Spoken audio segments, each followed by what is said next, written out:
Let's talk about ghetto fabulousness. We love the slang, the fashion, the hustle, but are we glorifying the pain, the poverty, the prison in the name of authenticity?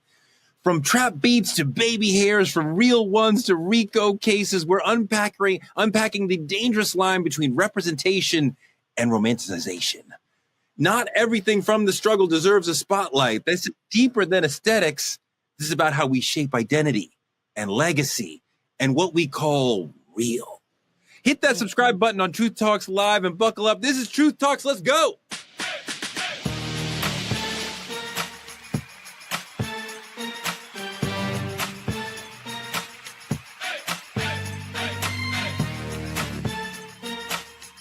Are y'all ready to roll? Let's go. All right, Truth Tellers, it's going to be an amazing episode because Eboni K. Williams is here. Hello, Torre. So good to be with y'all again. And Gerald Griggs is back. It's always great to be with y'all. And that concludes all the reasons why it's going to be a great show. Cheyenne is also here. And Torre, unfortunately, I got to do a whole nother episode with you, your whitewashed curls, and your whitewashed perspective on things. But because Truth Talks is the Black voice, we, myself, Eboni, and Gerald, are going to do a real good job of keeping it very black with your white ass. Let's go, y'all. The blackest person you know. You better figure it out. Carnival Cruise, moving on to trending truth. Carnival Cruise Line has a new set of rules for their cruising. They've instituted a ban on the fans used in the lion dance boots on the ground. Mm-hmm. The fan clacking is a big part of a lot of black dancing. If you go to any Renaissance Beyonce show, clack, you're going to hear that. So they say that clacking sound is causing injuries in crowded areas. That's kind of weird. The cruise line has also banned Bluetooth speakers. Okay. And there's a curfew of 1 a.m. for people under 17. I don't know. That doesn't sound so bad. Carnival's getting backlash, though, from a lot of people in the community, in the black community, who are saying the new rules seem to be culturally insensitive and disproportionately targeting us.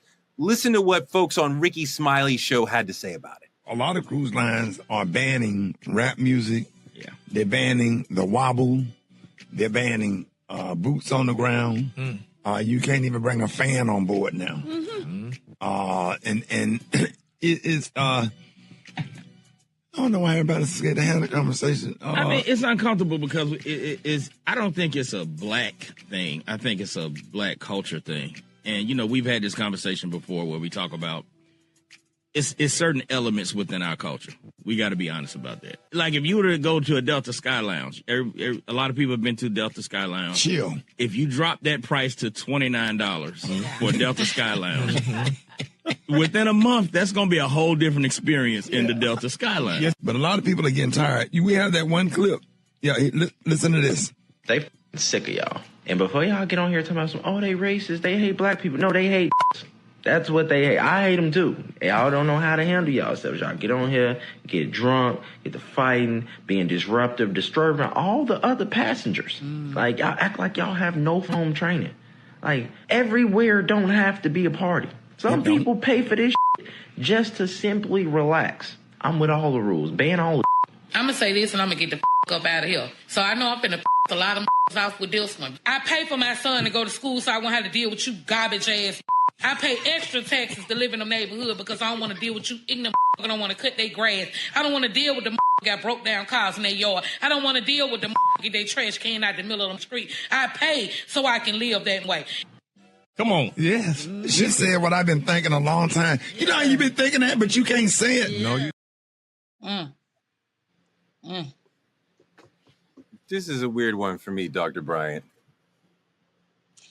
Listen, I love my black people,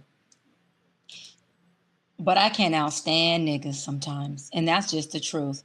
And I lived in Atlanta for a few months filming season 1 of True Talks. And someone said, how did you like it? I said, I actually love the black people in Atlanta, but I didn't have a good experience with the niggas in Atlanta. And there's a big difference.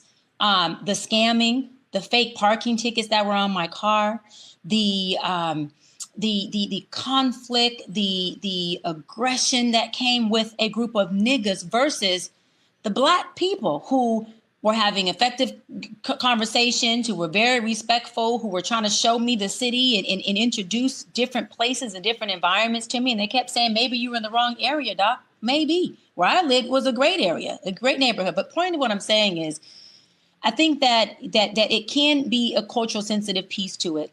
But I also think that there are some things that in using the word they're using, that niggas do, that are not always appropriate for certain environments and certain places. I mean, go ahead, Tori. The notion that Black folks don't know how to act, or some Black folks don't know how to act, or really what we're saying is ghetto or working class people are pathological and don't know how to code switch into middle class situations. I reject that entire notion entirely. I think that's a very white supremacist way of looking at the world, that there's Black people and there's niggers. You know what I mean? Like, there's certainly some people who may, like, you know, not know where they are in certain moments. But I mean, I don't walk around the world and encounter Black people who I'm always like embarrassed by. Like, I'm proud of all of us. They are. Describe that, Torre. I like, because you said there's Black people who don't know where they are in certain moments. So what are you calling those Black people? When you say nigger, right, you are no. Wait, hold on. When I say nigga, you mean hold on. When I say nigga, not nigger. Nigga. Well, that's an entirely different thing, because niggas are cool. They are my friends. I refer to people I love as niggas, and I receive that. But that's subjective. I never said niggas were not what cool. Chris Rock is talking about when he's there's Black people and there's niggers. I didn't say niggas were not cool. I said doing nigga shit is not appropriate in certain environments. You're calling it code switching. But I don't know what nigga with an A shit is. What is that? Correct. To you, it's cool. I'm not saying that if I'm in a certain environment, or if I go to the inner city, or if I'm at a day party, or if I'm at a club where they're bottle popping, that there isn't a certain type of nigga shit that goes down that most of us can't enjoy as Black people. What I'm saying is that if I am in a conference, or I'm on a cruise ship like what we're talking about, and I have my Bluetooth there and I'm blasting it at level 30, knowing that there's other people, neighbors next to me, and I don't care if it is sounding through the entire hallway, that is some nigga shit. I'm sorry. That is something that you kind of lost the plot for me, because the word, Ebony, we generally talk about niggers, right? And that we don't like niggers. About that on here. I'm like, I reject that whole notion. Like, I don't see Black people as pathological. I don't judge people from the hood as like lesser than Black people. We're not talking about a hood, Torre. We're talking about a behavior. We're not talking about, let me tell you something. You got rich niggas. You keep trying to go into a social economical space or a hood or a demographic. You have niggas who make millions of dollars. Let me explain something to you. I do very well. I went from the hood to the hills, and I do beyond well. There's still some times where I got some nigga behaviors that I do that I am able to manage and know that behavior is not appropriate for this environment. It's appropriation. Why do we as Black people have such a hard time with calling each other out, or even ourselves out, on things that are just not appropriate in certain environments? I'm sorry. I'm not going to go. Can I jump in here right quick? Go ahead. Yeah, definitely. Because we're having this conversation like this is only centralized to Black culture. Come on. And my issue with what Carnival is doing is labeling things based on culture and not banning things that you might see in other ethnic minorities or even a majority community. And that's the issue that I'm having with this. Do I agree that there are some behaviors, regardless of class or anything like that, that do not have their place on a Carnival cruise? Yes. But to blame the fan popping and the Bluetooth speakers and all this other stuff, there are other things that other cultures probably do on a Carnival trip that also should be on this list. And when you focus solely on Black culture, I don't use either word, the R word or the A word, because they don't have any place anyway, should really be called into question. So I disagree with Rick. That's my good friend, great friend, Ricky Smiley. I disagree with Rock T, who was making the points.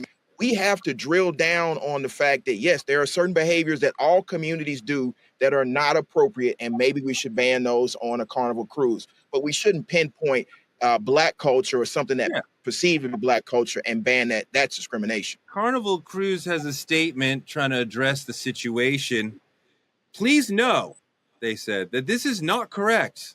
Please ignore what you may have seen because of the different musical tastes and interests of our guests. We are now extending theme nights in our nightclub venues and will play music that fits with the theme for the evening, including R&B, dance and pop hits, blues and funk, Latin and soul, and 80s and 90s hits, rap and hip hop, among others. You don't need to say rap and hip hop. They are virtually the same thing in that context. But it seems like they're clearly trying to say this is not racialized at all. Whew, I just needed to breathe. This is a lot, right? And I think we all are bringing a lot of energy to it, rightfully so, because there is so much intersecting in this dialogue. We are talking about respectability politics, obviously. We're talking about generations long, centuries long racialization of Black culture and Black behavior. We're operating under, I think, an auspice and a long-held mythology that says we can behave ourselves into being humanized as Black people, which most of us know to be false. And then I guess I'll start with where Gerald took us, which is my greatest beef. And I totally disagree with Ricky, and I disagree with the Chris Rock premise. And I don't think anything is subtle about his white supremacy, as I've said publicly before. That is when you say, as I saw him say in his most recent stand-up in New York, that your house valuation is depreciating because too many Black folks are moving into your neighborhood, as somebody who just went through a very difficult underwriting process, buying, by the way, on 122nd Street, one of the only Black people in my current building, I have a serious motherfucking problem with it when we are addressing a national wealth gap conversation in America. But I digress. Here's my issue. When we talk about shit, okay, we never talk about white behavior. I'm specifically talking about white behavior because sometimes it'll creep into Latina behavior, right? Sometimes, you know, if they're congregating amongst themselves as a Latin community and they got the music, we might feel away. Sometimes Asian people, but we never ever demonize, criticize, or hold any critique around if they were blasting Journey, for instance, on a Carnival cruise, or they were blasting Taylor Swift. Correct. So this notion of inappropriate behavior only conveniently seems to show up when it is Black folk participating in it. And that is my ultimate problem. So no, personally, I don't have a distinction between Black folk and them, because it is too obvious to me, okay, the very historic nature of, you know, and I don't police other Black folks' use of the term. So we can do that internally, and I have no position on it other than acceptance and love, okay, because I presume best intentions when we are doing that amongst ourselves. Absolutely. The problem with Carnival is that they are not of us. So when they cherry pick this behavior, this fan, this socializing tactic, it is totally racialized. No different, and I'm about to wrap it up, than when we see our current Secretary of Defense, Pete Hegseth, whatever. Yep. Mm-hmm. Hegseth, yeah. Saying that now in the United States military, we're not allowed to wear eyelash extensions. We are not allowed to wear fingernail polish outside of clear, and guess what? The French American manicure, which literally is an overt statement that says we are centering a white beauty standard in the American armed forces, and you better adhere and assimilate to it or get the fuck out. And that is the slippery slope. I'm almost done. That's the slippery slope of making what Carnival is doing around fans and music okay. And then we want to bring up the Crown Act and talk about discrimination when the United States military does the exact same thing. Yeah. And I just want to make this clear really quick, because Black people are not the only ones. Hold on, Torre, because I got to clear this up, because Black people are not the only ones who are niggas. I said that the folks who attacked the Capitol, which was majority whites, was a gang of niggas. So when people use the word nigga and only attach it to Black people, that is a problem. When you're doing nigga, the N-word to white people, the word doesn't even mean anything at that point. So you just first mean of all, Torre, people you don't like are this is niggers. why That doesn't even make sense. This is why I just corrected you when you were saying niggas in the hood or niggas in a certain economic. It's not niggas. We're talking about niggers. You're not even making the right conversation. We're talking about niggers. I'm talking about niggas. You keep your word. Don't come in my space on my wordplay. I'm on my talking about niggas. That's not the conversation. Listen, Torre, that is not your conversation. This conversation does not revolve around you, Mr. Narcissistic. We are having 4 people who are having a panel dialogue, and my conversation is what Chris Rock was talking about. Niggers.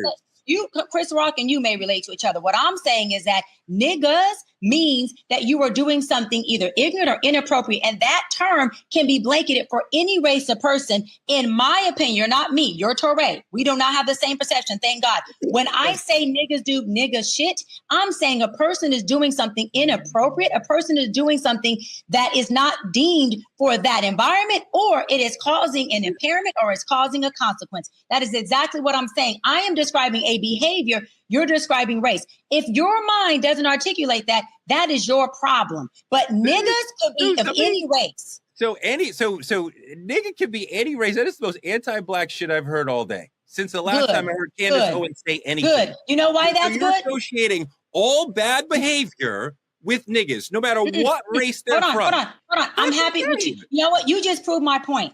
That nigga is the most anti-Black thing you said. You know why? Because it should be. The word nigga should not be only associated to a Black person. It should be an anti-Black thing, meaning this is not just us saying niggas do nigga shit and we're allowing society to say, well, whenever we say nigga or nigger, we tie it to Black people. No, as Black people, we create that narrative. We say what words are going to be attached to us and what words we are not going to take ownership of. We have agency over our community and we have to stand on that. So when I say that's some nigga shit and I'm driving down my neighborhood, a lot of times it could be a white person, a Latin person, an Asian person doing something that I deem is just crazy, out of pocket, and inappropriate. So I love Black people too much to do that. Let me jump in there right quick. So my question is, if we're going to do that and take agency of the word, do we still forget the historical context of the word and how others have used that to disproportionately brutalize our community, to denigrate our community? How do we handle that? I love that, Gerald. And you just said the reason why I'm saying we should take agency over it, and I have, but other people should as well, Black folks, is because of what you just said. The fact that it was already created in such a derogatory way.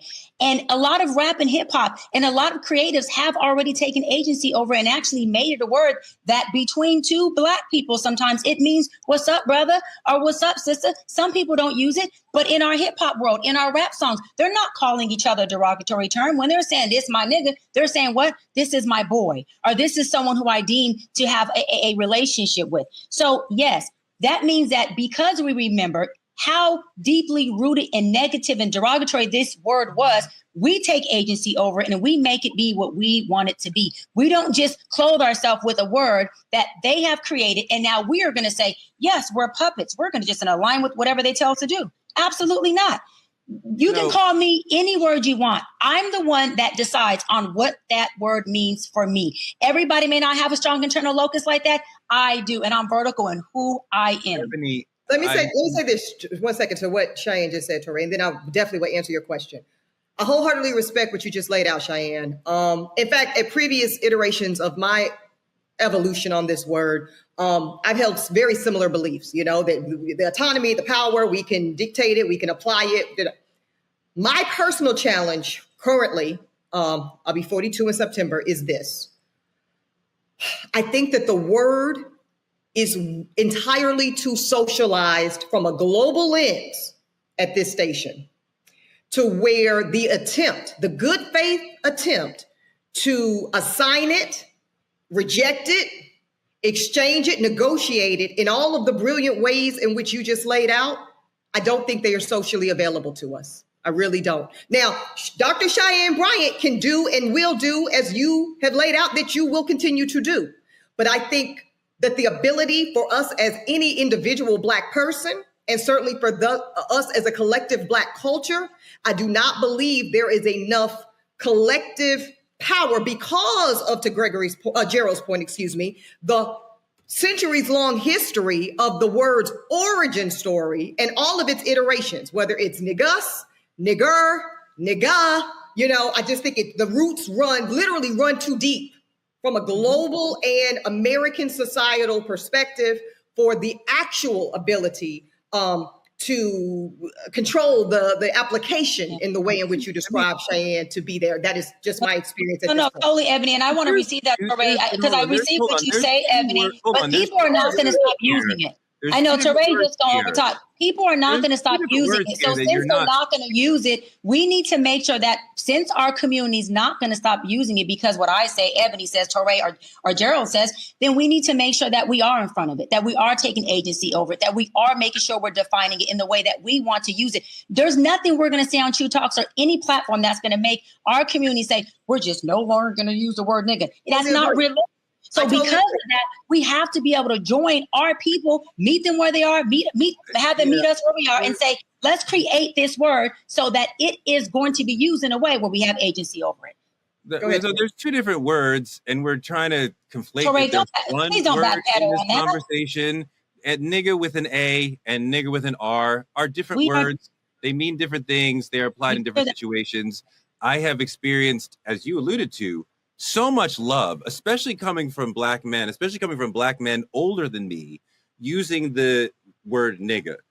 I have experienced so much anti-Black hatred within the community around the word nigger. And I reject the whole notion that there are some Black people we should be embarrassed or afraid of or are ruining it for the rest of us. There's no Black person who could set us back.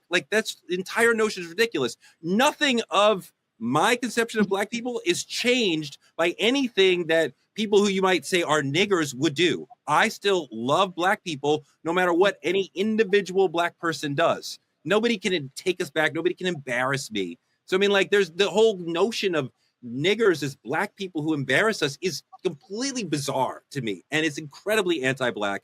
And I just can never participate in the notion of there being Black people and niggers. It's so reductive and white supremacist. But you say nigga all day long. You say nigga on True Talks. You say nigga this, nigga that. But you don't want to play in. You don't want to play in the white supremacy or the white.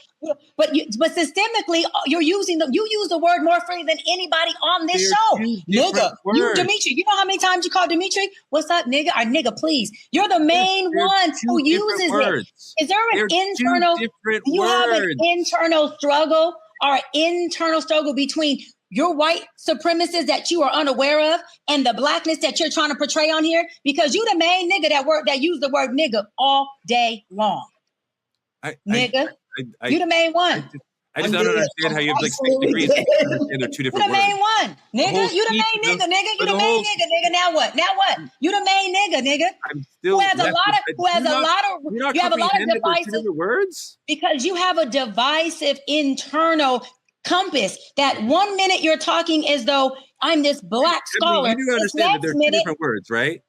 They're two separate words. We use them differently. You don't understand that. I have been talking about nigga with an A this whole time. You keep going back to your own internal compass of PR. Two things. You keep going there. Bizarre, Gerald. Okay, it's I'm talking to somebody who cannot intellectually comprehend what I'm saying. We're moving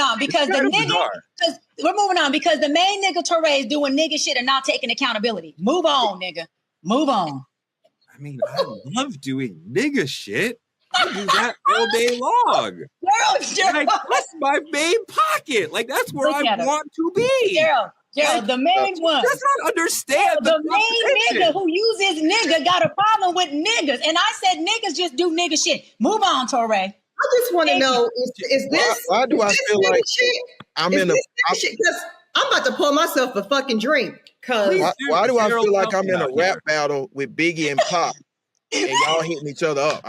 This is wild. I got to pour a drink, Gerald. Ebony, I need a drink. You got your Remy Martin over there? Okay. Remy Martin, but this tea. I could have got this Kettle One, right? I could have got this great, but I didn't think it was going to suit the moment. Oh, you could have got some Hennessy. And Jack and Coke. Where's the Hennessy? No, is this uppity nigga shit? What is this? It might be. It might be. It might be. Leave it up to Touré. It's a nigga with an A. It's not the nigga with the R. Leave it up to Touré. But I want to say this on a positive note, Touré. This is the type of stuff, what we just did right here, that Black people, whether we calling them niggas as homies in a family, nurturing word, or Black people, that we do. Only Black people can do what we just did. We just came on here and said nigga shit, Remy Martin, and we got presidents of NAACP on here. We got attorneys. We got one of the biggest, the best journalists, Touré, on here. And we're sitting here. We just showed several different representations of being Black. That is what I love most about us. We showed the nigga shit Black, the articulate Black, explaining the breakdown between the nigga and the nigger and all that. And we all did it here as collective Black people at the end of the day. But Touré, it doesn't negate the fact that you the main nigga that comes on here and does nigga shit. And I'm hold you to it, period. We can move on. Ebony, you see what I have to deal with? No, we're gonna have to move on because I love and Cheyenne is right. If only we could contain it internally. And that's where my personal gripe and my personal, trigger shows up. Is because when it's not internally contained, it's lethal. It's literally lethal. I would like the chat to reflect whether or not people agree, is nigga and nigger two separate words, pour me some, sis. Pour me some. Same word as Dr. Bryant thinks. There's an entire freaking linguistic Black history around these words that she does not know anything about. But this is the world I live in, Gerald. Yeah, Touré's a Black scholar, and he's a Black scholar, and the number one word on his word list is nigga. That is so confusing, conflicting. Yes. He has an African degree, but his number one word, Gerald, is nigga. What's up, True Fam? It's your girl, Cheyenne. And yes, season 2 of True Talks is here, and we are turning up even higher. Yo, it's your man, Touré, the newest co-host on the set, and I'm bringing heart, heat, and hard truth every night. And we are keeping it all the way fire. Ain't no filters, ain't no fluff, just straight facts. Y'all know how we do. So stop scrolling and pull up to our YouTube at Truth Talks-Live. Like, subscribe, and smash that bell. And after you do that, join us because we go live weeknights at 8 p.m. Eastern on all the coasts, wherever you are. From culture to controversy, we say what everyone else is scared to say. We talk truth. Season 2 of Truth Talks. Let's go. Because this time, we ain't asking. We're taking the mic.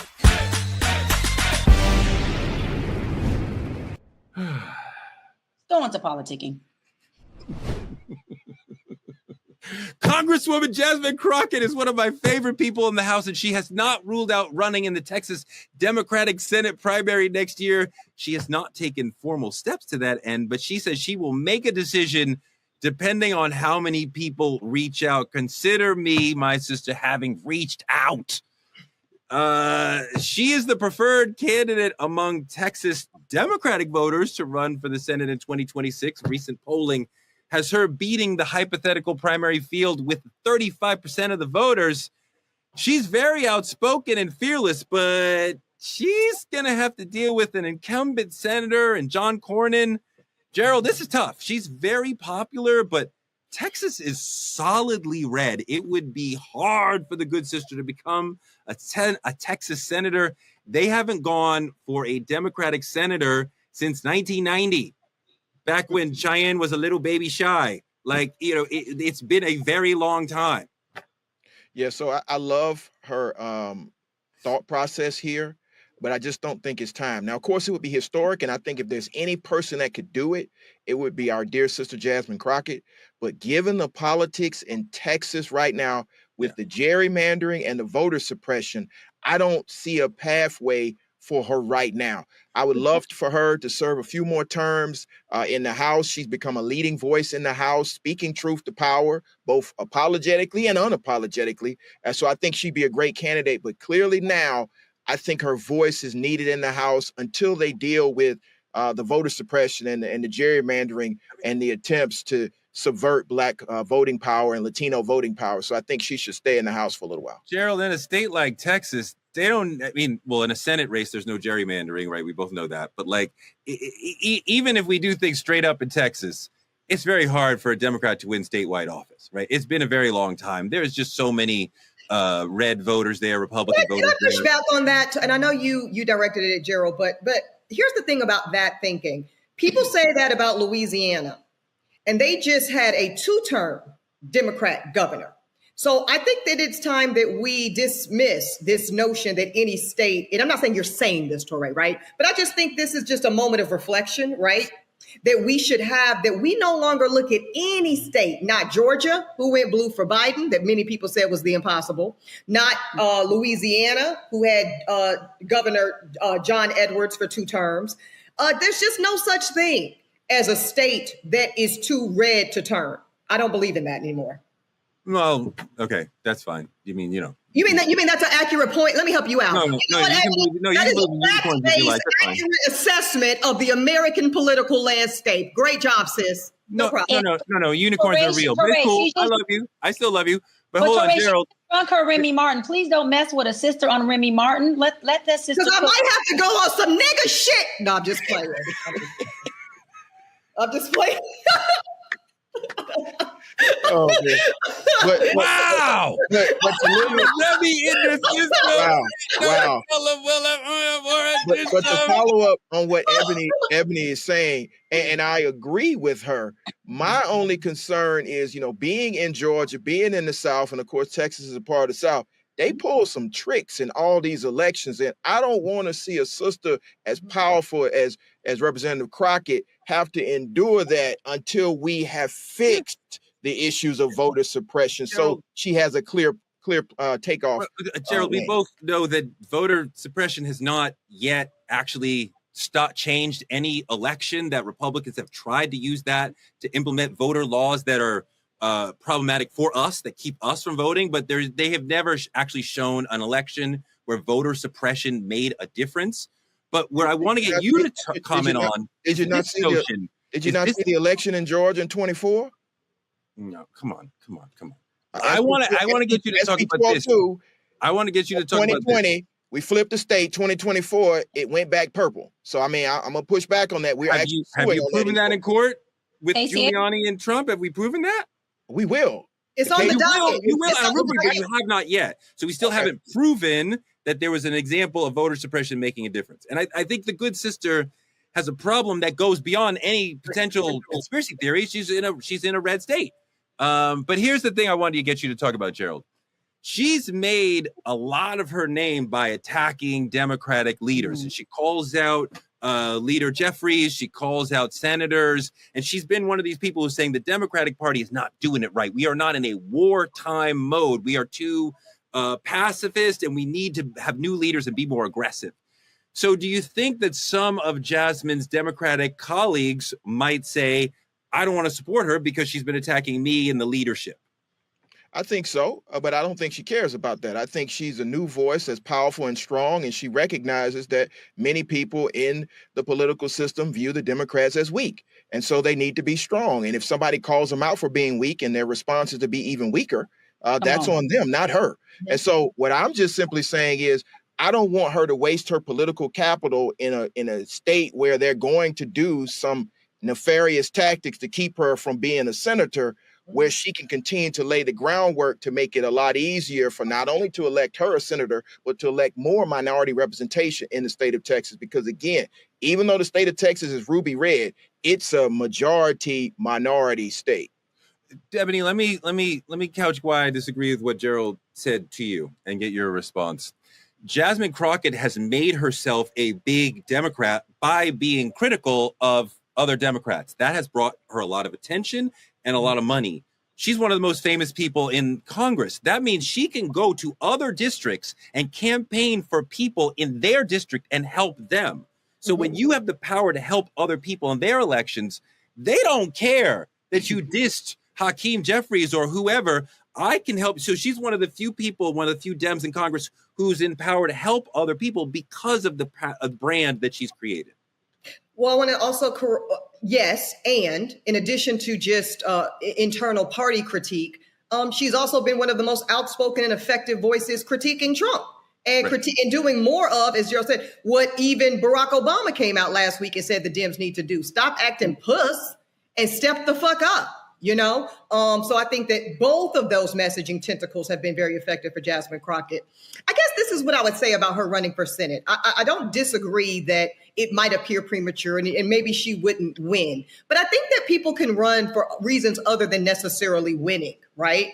And we all agree, for raising profile, raising fun, I think she's young enough and I think she has enough political capital that I think there is such a thing as kind of staying stagnant for too long. Hold on to your curls on this one, Torre, because I'm about to name a Republican. Okay. I think somebody like Chris Christie is a perfect example of a politician who missed his moment. Here's what I mean by that. Okay. You know what I'm saying? Okay. Yeah, you were so scared to kind of take it up. But when you were, when he was big in his own party around the town halls and the this and that. No, but you were pussy. You were scared of McCain. You were scared of Romney. And you let the party sit your ass down, and now you can't get nothing nowhere. So I do just want to cite the cautionary tale of not spending your political capital at an opportune time. I want to wrap this segment, but I want to say one more thing. I interviewed the good sister in Brooklyn a couple months ago, and as a person who thinks a lot about Black linguistics, when she said to Marjorie Taylor Greene, "You're a bleached, blonde, bad-built, butch body," period, I was like, no, that don't sound right. Like, it's like, I can hear there's another word that you meant to say. And I'm like, she meant to say, to punctuate that with bitch. That's how we do it when we get an invective going like that. And when I asked her, I'm like, I know that you would not say the B word on the floor, but was that in your mind? She said, yes, of course. That was actually the full phrase in her mind, which I'm like, yes, that would make perfect sense to me. All right. But you have to remember that we finished the phrase for her, specifically the folks here in Georgia. Thank you, Gerald. Wow. Hey, everybody. Judge Lauren Lake here. Listen, I need you to head on over to YouTube weeknights at 8 p.m. Eastern Time. Why? Because your favorite judge, I'm one of the new co-hosts of Truth Talks Season 2. And guess what? We're live every night at 8 p.m. Eastern Time on YouTube, only at Truth Talks Live. I'll see you there. Let's move on to the main topic. Is being ghetto fabulous just Black expression, or are we stuck glamorizing struggle? We love the hood look. Cheyenne loves the hood look. Oh my God. The hood talk, the hood hustle, that is her shit. But here's the uncomfortable truth. Are we celebrating what we had to survive so hard that we're forgetting that we were never meant to stay there? The hood has birthed some of the realest, strongest, most brilliant people on the planet. But when we confuse survival with status, we start building culture on pain instead of power. We are more than where we came from. And if keeping it real means keeping us broken and behind, maybe it's time we redefine real. Let's take a look at where ghetto fabulousness started.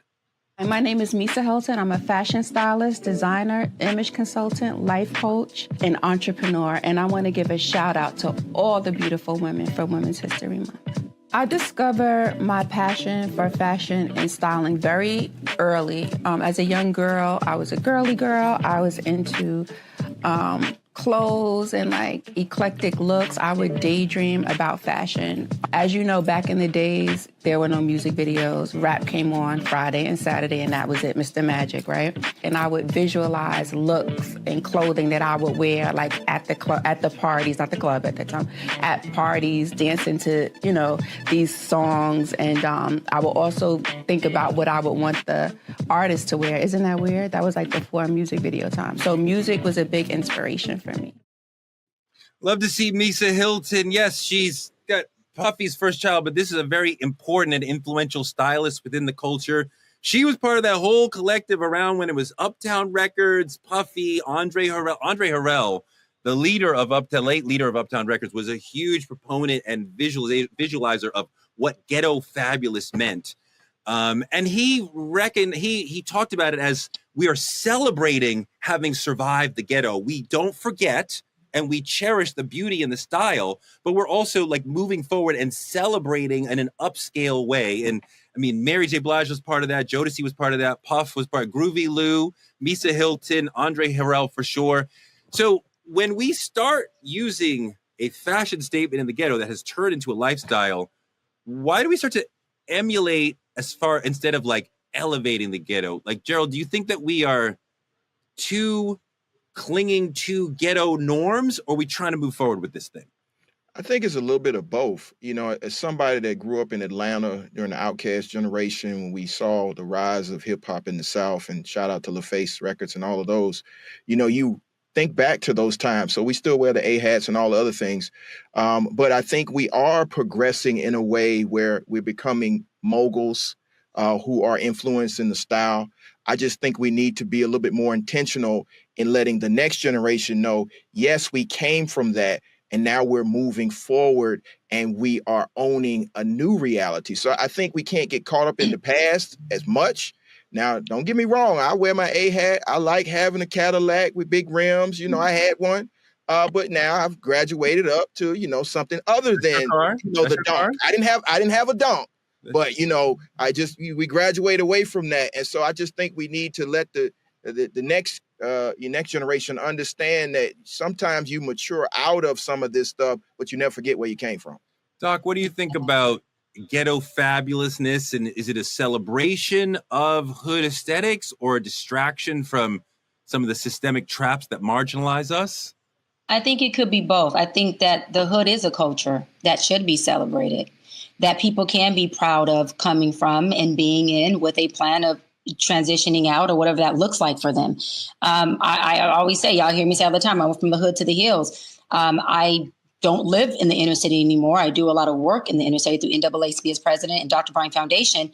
But even though I live in the suburbs, I myself went to a Larry June concert yesterday. Not concert, let me tell you better. I went to a Larry June day party. It was worse than a concert, not worse, different. It was a day party that my girlfriends, who are all high-level professionals, who all come from the inner city, we said, we're going to see Larry June. We were in a day party. We had bottle service. We were next to the DJ and we were rocking out. Man, we had a blast. And when I tell you, being in that hood culture with many people I've seen who were like, yo, Doc, it's me. We grew up together. We went to school together, or just, I love your work. I follow you. And let me tell you what I love most about it is the people who follow me now and don't know the little girl from the hood. They just know the Dr. Bryant who does well, lives well, has this quality of life. They had this perspective of me that was like, wow, she's down to earth. She's a real one. She gets it. She's not too far where we can't touch her. And when they seen me sitting on top of that couch and I'm rocking and rolling, doing my thing in the day party with Larry June on there, and I knew some of the words and I got my camera out and I'm doing. Look at the two-step. You know, and I had my phone and I'm dancing and doing my selfie. What I'm saying is that they're seeing that the doc is a part of their culture, that I'm not just standing on a mountaintop advocating for them, being a voice for them and criticizing as well as providing resolve and tools, but I am a part of your culture.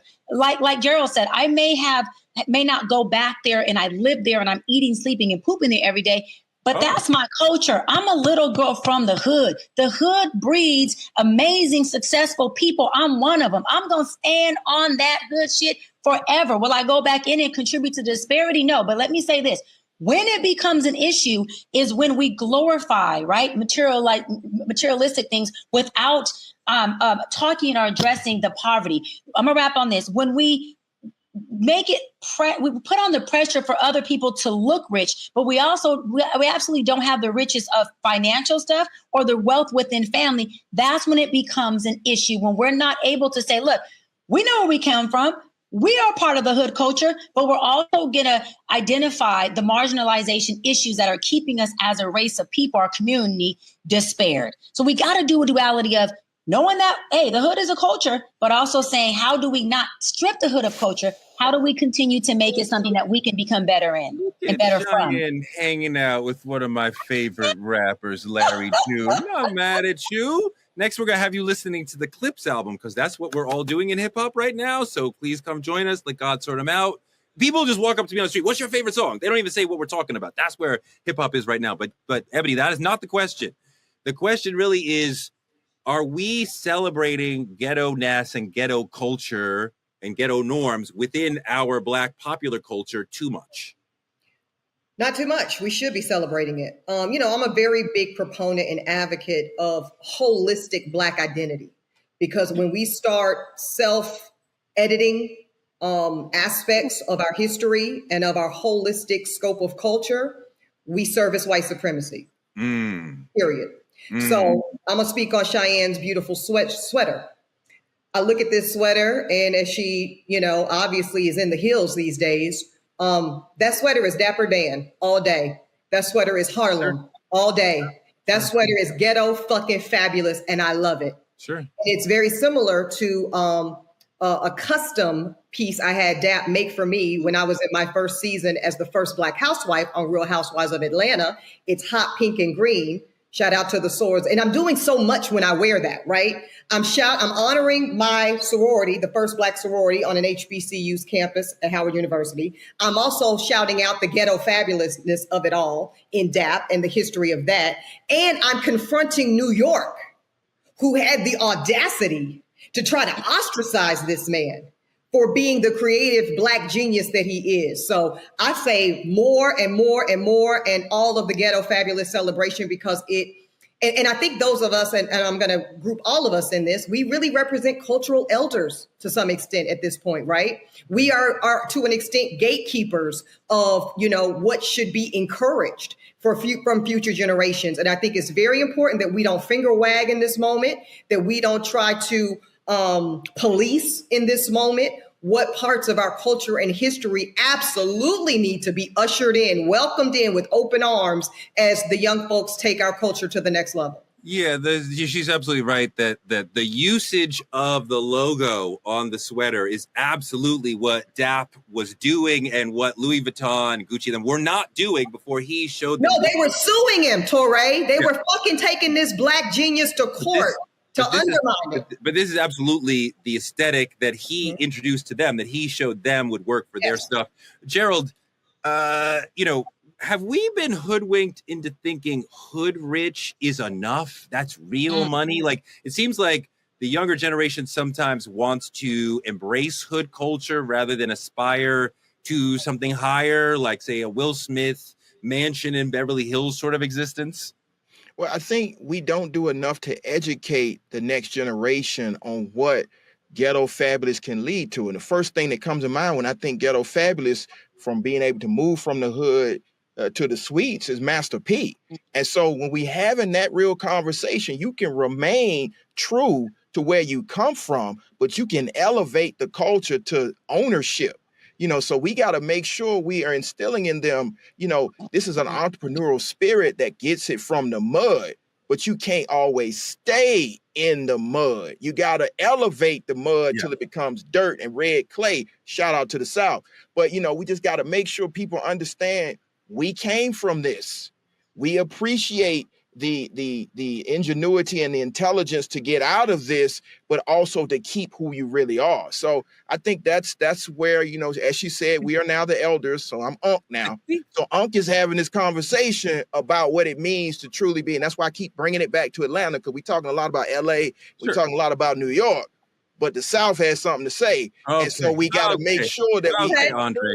All right, this Andre. Conversation. Okay. I appreciate that. Was important, though. You remind me, but when we go back to the 90s, when Ghetto Fabulousness and Uptown Records started, it was a reaction to a naked celebration of ghetto-ness that was happening in other parts of hip-hop. Of gangsterness. Yes, for sure. And Andre and them were like, we're going to give you fabulousness with our ghetto. So we remember and love and cherish our ghetto-ness, but we're here with champagne. We're here like Puff and Andre were like, dress up. Like, let's not wear football jerseys. Let's look nice and put on ties. And so the whole thing was like this elevation of the look and more sophistication in a classic white sense of it. So they were trying to add fabulousness and upscaleness. Let's not say white. Let's not say white, Touré. Let's say dandyism, right? Because really, it's a version of dandyism.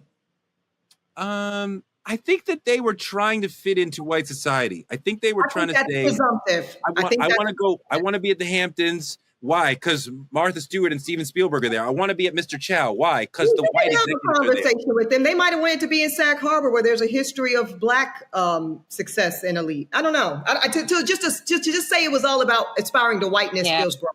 But go ahead. I understand that. I mean, knowing those folks and seeing that time, I think it was. I don't think the move to the Hamptons related to the Inkwell. It related to white people out there, we want our space out there. So we're going to get a mansion and like have our space out there. Other cultures have appropriated and embraced the hood culture and enjoyed ghetto fabulousness as a fad. Mary J. Blige is one of the people who was one of the icons who helped us understand this, who Misa dressed, who Puffy helped styled, who really was able to represent the ghetto fabulous aesthetic. Let's look at this video with Mary J. Blige talking about it. I was ghetto fabulous and I still am.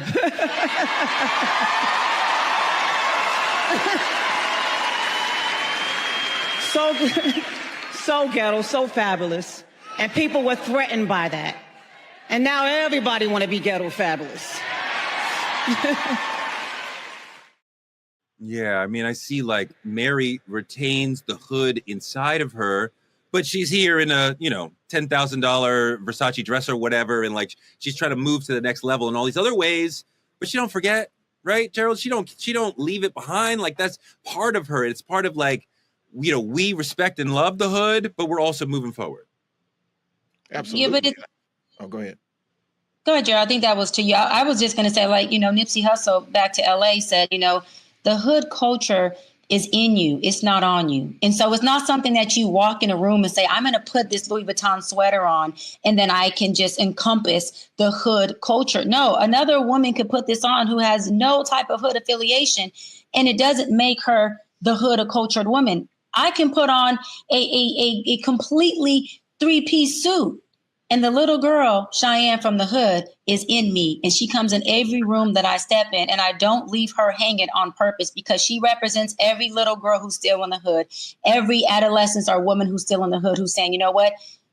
Love it here because these are my roots, but I am trying to elevate, like Gerald said, and I represent both of those. And so that is why no matter how far I go up, I try to make sure that my boots stay low enough so people see themselves in me, meaning where I came from, and see themselves in me as far as where they can go. I never want to allow what I become to not get another young girl out of the hood like I was privileged to do so. And I didn't have anyone in front of me. I had to bear crawl and figure it out. I'm the oldest of 7. There was no one ahead of me. My parents were 16 years old when they had me.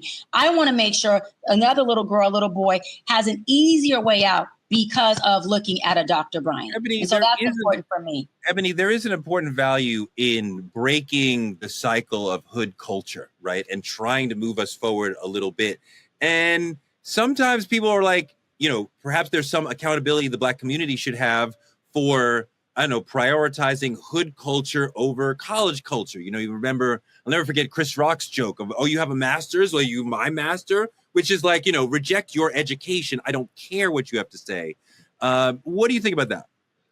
Isn't this the same episode where I poignantly named the white supremacy that so obviously comes out of Chris Rock's mouth? I think so. Anyway, I guess I think that there is not really a distinction between hood culture and college culture, because as Cheyenne just said, as somebody who was on the street corner selling books of food stamps for cash, free lunch kid, whatever. I don't know that people would necessarily look at me and be like, oh, Eboni K. Williams is a hood kid. But I mean, by standard definitions, I am, now that might be shocking to some. And again, making Cheyenne's point, you don't have to wear it. You don't have to speak in a vernacular that necessarily establishes it. It's your origin story. It's the blood that flows through my veins. It's my DNA. It's the chromosomal makeup of my existence. And Liberty is it's a part of her progeny, right? So although she'll grow up, in the hill, literally Morningside Heights, footsteps away from Columbia University, the Ivy League of it all, the progeny, the legacy of the hood of the poverty line of Black America is right there. So to me, it's like we tell this story together. It's an arc. And it's when we start bifurcating and the college over here and the sorority here and the this over there is some bullshit. I can't let this show end and not acknowledge who Andre Harrell acknowledged as one of the godfathers of ghetto fabulousness, which is Michael Joseph Jackson, son of Gary, Indiana, who first gave the champagne music in Off the Wall. In rock. Yes, sir. Yes, this is what Andre said. I'm not making this up. Andre said Michael showed us how to put on the white suit and move on, but still put on the Crip bandana and still always tether it back to, you know, the authenticity of the history of the Black American experience. So I think it just all goes together. And I want to say, you know, I think it was Sway. I was on Sway in the morning, and he said, Doc, every time someone asks you about being a product of your street father or a product of the hood, you speak about it with so much pride. Hold on. My story of being a little girl from the inner city is not a story of victimhood. You damn right I'm proud to be. It was an absolutely privilege to grow up in the hood, to grow up in the city, to grow up on the block, to grow up as a product of a father who was a street guy, who had street money. That experience isn't an experience that people get. It's an experience that they watch on BMF, that they watch on other shows on the Shy, that they read in the book.